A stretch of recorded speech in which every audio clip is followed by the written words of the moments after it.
Hey everybody, it's Tim. Welcome back. The last video in this series that we looked at was how I painted my Primaris Redemptor Dreadnought.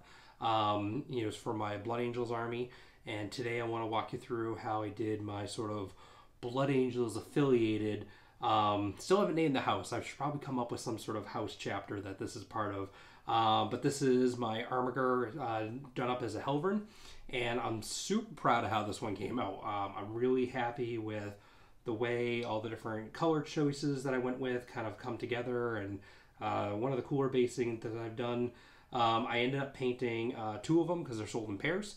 So why don't we take a look and you can see how I did the two. And maybe that's something that inspires you and you want to try a similar method. So let's take a look. To begin, I assembled everything into some sub-assemblies using Tamiya Extra Thin Cement. This was just to make it easier to get into the little nooks and crannies and have everything look good from the outside.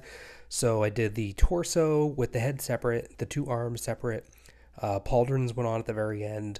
Legs were glued together and put the Taro Modelmaker spacer on top and then glued that to the base. I then went ahead, primed everything with matte black Krylon Fusion All-in-One paint and primer, just a regular rattle can. Then basically went ahead and started painting everything underneath that's all metal with lead belcher from Citadel Colour. Everything that you can see is red is Mephiston red. All the black areas are Baden black. And I kind of wanted to go with this neat little, Blood Angels aligned color scheme. So as you can see, the center of the whole unit is red, and then the pauldrons are a 50-50 mix. And basically anytime the armor panels have a separation, the outside is black, the inside is red. And I thought that looked kind of neat, and you'll see that's employed throughout the rest of the paint scheme. For the base, I painted everything a Baden black, and then I covered everything Astro Granite Debris Technical Paint Compound. That's made it look like it had some rocks and kind of, gravelly, sandy bits all kind of built up. Then I coated everything with Vallejo dry pigments. I used natural iron oxide, brown iron oxide, and then a little more of the natural at the end. Spritzed everything with some water just to kind of hold it in place, and then started gluing down some small little pieces of slate that I had, some different types of grasses from the Army Painter using Mountain Tuft and Scorched Tuft, using regular battlefield basing glue to kind of keep everything down. And then I also had some tiny little skulls from Citadel Skulls that I mainly used Pallid Bone Speed Paint from Army Painter and some thinned down Tyrant Skull from Citadel on top.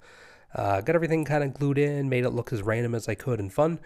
And then, clear coated everything at the end with some Krylon Color Max Flat just to kind of keep all the dry pigment in place.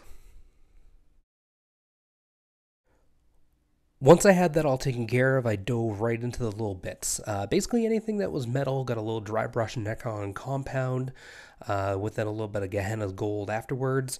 Any of the brass bits, like the exhaust, the round circles go around the torso, pelvic intakes, grill guards, all those kind of stuff were layered with brass scorpion. And the tips of the exhaust got a hit of iron breaker. Antennas up on top were iron breaker as well. The rifle barrel was based with brass scorpion, then a thin coat of Gehenna's gold afterwards. All the trim on the armor panels, head neck guard is Retributor armor. Anything that needed shading that was a gold or brass color got a little bit of Agrax Earthshade. Rivets were dabbed with Gehenna's gold. The mechanism cog on the back was done with dry neck on compound as well. The eyes on the heads were all with Flash Gits yellow.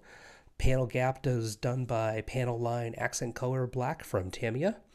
The window up on top of the hatch was a combination of matte white from the Army Painter with a little bit of Toxic Mist and then a thin coat of Aethermatic Blue contrast. As you'll note, I didn't use any decals on this one. I thought it looked just kind of neat. And then at the end, I kind of hit everything with some Nona oil and cleaned it up with a Q-tip. So overall, I really like painting these. I thought they looked really great. And, I highly recommend if you're looking to do a neat little army that's either just Imperial Knights on its own or aligned with some Space Marines. These Helverins are really cool. So I hope you enjoyed my paint scheme. Feel free to, emulate and twist and tweak as you see fit. And if you have any comments, tips that you see that maybe I missed, let me know. I'd love to get some constructive feedback. So thanks again, and have a good day. All right, bye.